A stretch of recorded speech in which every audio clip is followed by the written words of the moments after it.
Sir ನಮಸ್ತೆ. ನಮಸ್ತೆ. Sir ನನ್ನ ಹೆಸರು ಅನ್ವಿತಾ ಅಂತ, ನಾನು ನಂದಿಗುಡ್ಡೆ ಮಂಗಳೂರಿಂದ ಮಾತಾಡ್ತಿದ್ದೇನೆ. ನಮಸ್ತೆ ನಮಸ್ತೆ ಮೇಡಮ್, ಮಾತಾಡಿ ಮೇಡಮ್.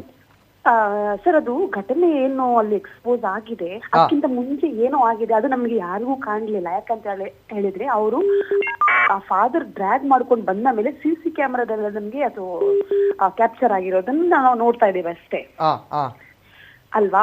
ಸೊ ಅಲ್ಲಿ ಅದಕ್ಕಿಂತ ಮುಂಚೆ ಏನಾಗಿದೆ ಅಂತ ಹೇಳಿದ್ರೆ ಅದು ಯಾರಿಗೂ ಗೊತ್ತಿಲ್ಲ. ಮೇ ಬಿ ಅಲ್ಲಿ ಪ್ರತ್ಯಕ್ಷದರ್ಶಿ ನೋಡಿದವ್ರನ್ನ ನೋಡ್ಬೋದು, ಗೊತ್ತಿರ್ಬೋದು. ಬಟ್ CC ಕ್ಯಾಮೆರಾದಲ್ಲಿ ನೋಡಿದ್ದು ಅದು ಏನಾಗಿದೆ, ಓಲ್ಡ್ ಪೀಪಲ್, ಅದು ಒಂದು ವಯಸ್ಕರಿಗೆ ಅವರು ಆತರ ಟ್ರೀಟ್ ಮಾಡಿದ್ದು ಅದು ಟೋಟಲಿ ರಾಂಗ್ ಅಲ್ವಾ. ಹೌದೌದು, ಅದು ಟೋಟಲಿ ರಾಂಗ್ ಸರ್. ಅದು ಯಾಕಂತ ಹೇಳಿದ್ರೆ ಫಾದರ್ ಅಂತ ಬಂದಾಗ ಅವರು ಒಂದು ದೇವರ ಮನುಷ್ಯ ಅಂತಾರೆ ನಾವು ಅದನ್ನ ಬಿಲೀವ್ ಮಾಡೋದು. ಅವರು ಬಂದ್ಬಿಟ್ಟು ಅದನ್ನ ಸರಿ ಆಯ್ತು, ಒಬ್ರು ಹೊಡೆದ್ರು ಅಂತಾನೆ ಅನ್ಕೊಂಡ್ರೆ ಅವ್ರು ತುಂಬಾ ಪೇಷನ್ಸ್ ಇಂದ ಆಗ್ಲಿ ಅವ್ರಿಗೆ ನ್ಯಾಯ ಸಿಗುತ್ತೆ. ಆಮೇಲೆ ಅವರಿಗೆ ತುಂಬಾ ಪೇಷನ್ಸ್ ಇಂಪಾರ್ಟೆಂಟ್ ಆ ಟೈಮಲ್ಲಿ. ಅದು ಕೂಡ ಅವರು ಅಪೋಸಿಟ್ ಅಲ್ಲಿ ಇರೋ ಪಾರ್ಟಿ ಬಂದ್ಬಿಟ್ಟು old people, senior citizen, very senior citizen ಅಲ್ವಾ. ಹೌದು ಹೌದು, ಅವ್ರು ತುಂಬಾ ಪೇಷನ್ಸ್ ಅಲ್ಲಿ ಇರ್ಬೇಕಿತ್ತು. ಬಟ್ ಈ ತರ ಬಿಹೇವಿಯರ್ ಬಂದ್ಬಿಟ್ಟು ಅದು ತುಂಬಾ ಆಡ್ ಆಗಿದೆ. ಅದು ಮೇಡಮ್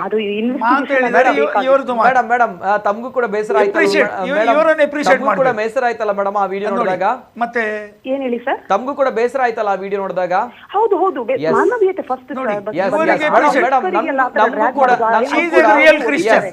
ಕೂಡ ವಿಡಿಯೋ ನೋಡಿದಾಗ ಅದೇ ಆಗಿರುವಂತದ್ದು. This lady is A real Christian, she is following Jesus Christ ಅಲ್ವಾ. ಕರೆಕ್ಟ್ ಕರೆಕ್ಟ್, ಅದೇ ರೀತಿ ಹೇಳಿದ್ರೆ ಆ ತತ್ವ ಸಿದ್ಧಾಂತವನ್ನ ಪಾಲನೆ ಮಾಡುವವರು ಆ ಅಹಿಂಸಾ ಮಾರ್ಗದಲ್ಲಿ ಹೋಗ್ಬೇಕಾದವರು ಅಷ್ಟು ಎಳಿತಾ ಇದ್ದಾರೆ. ಅಜ್ಜಿಗೆ ಅವರು ಒದಿತಾರೆ ಕಾಲಲ್ಲಿ ಸರ್. ಅದು ತುಂಬಾ ಒಂದು ಅವಮಾನೀಯಂತಹ ಅವ್ರು ಒದಿಯೋದು ಆ ವಯಸ್ಸಿ ಅಜ್ಜಿಗೆ.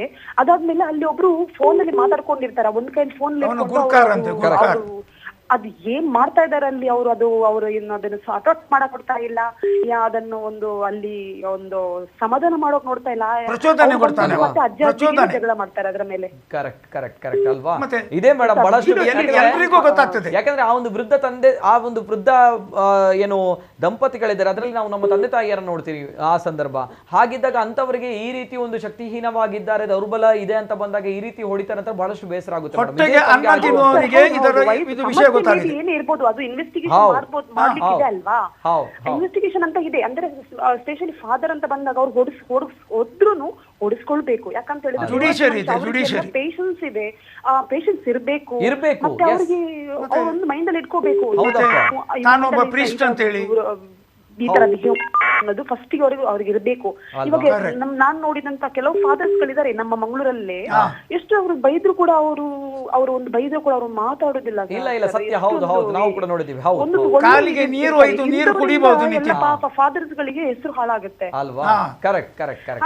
ಎಲ್ಲ ಹೆಸರು ಹಾಳಾಗುತ್ತೆ. ಸುಮ್ನೆ ಇನ್ವೆಸ್ಟಿಗೇಷನ್ ಅಂತ ಒಂದು ಇದ್ದೇ ಇರ್ತದೆ, ಅಲ್ಲಿ ವೇಟ್ ಮಾಡಬೇಕು. ಒಬ್ರು ಮಾಡ್ಕೊಂಡು ಎಲ್ಲರಿಗೂ ಹೆಸರು ಹಾಳು. ಪರ್ಫೆಕ್ಟ್ ಮೇಡಮ್, ಪರ್ಫೆಕ್ಟ್ ಆಗಿ ಮಾತಾಡಿದ್ರಿ. ಜೊತೆಗೆ ನನ್ನ ನಿಲುವು ಕೂಡ ಅದೇ. ತಾವು ಒಂದು ಮಾತು ಹೇಳಿದ್ರಿ, ಎಲ್ಲಾ ಫಾದರ್ಗಳು ಇರಲ್ಲ, ಕೆಲವು ಫಾದರ್ಗಳಿದ್ದಾರೆ, ಅವರು ಯಾವ ರೀತಿ ಇದ್ದಾರೆ, ಎಷ್ಟು ಮಾತಾಡಿದ್ರು ಕೂಡ ಬೈದ್ರು ಕೂಡ ಅದೇ ರೀತಿ ಶಾಂತವಾಗಿ ರಿಯಾಕ್ಟ್ ಮಾಡ್ತಾರೆ. ಎಸ್, ಅದನ್ನ ನಾನ್ ನೋಡಿರುವಂತಹ ಫಾದರ್ಗಳು ಕೂಡ ಇದ್ದಾರೆ. ಎಸ್ ಎಸ್, ನಾನ್ ನೋಡಿರುವಂತ ಕೆಲವು ಫಾದರ್ಗಳು ಅದೇ ರೀತಿ ಇದ್ದಾರೆ. ಹಾಗಿದ್ದಾಗ ನಾನು ಆಗ ರೆಸ್ಪೆಕ್ಟ್ ಕೊಟ್ಟಿರುವಂತದ್ದು, ಹಾಗಿದ್ದಾಗ ನಾನು ಆ ಗೌರವವನ್ನು ಕೊಟ್ಟಿರುವಂತದ್ದು. Yes madam, thank you thank you. ಒಂದು ಎರಡು ಇನ್ಸಿಡೆಂಟ್ ಎಲ್ಲರಿಗೂ ತಪ್ಪು ಕೂಡ ಒಂದು ಬ್ಯಾಡ್ ಇನ್ಸಿಡೆಂಟ್ ಅಲ್ಲಿ ನಮ್ಮ ಮಂಗಳೂರು ಇವಾಗ ತುಂಬಾ ಜನರಲೈಸ್ ಆಗ್ತದೆ. Yes yes madam, thank you madam, ಧನ್ಯವಾದಗಳು ಧನ್ಯವಾದಗಳು ಅನ್ವಿತಾ ಅವರು.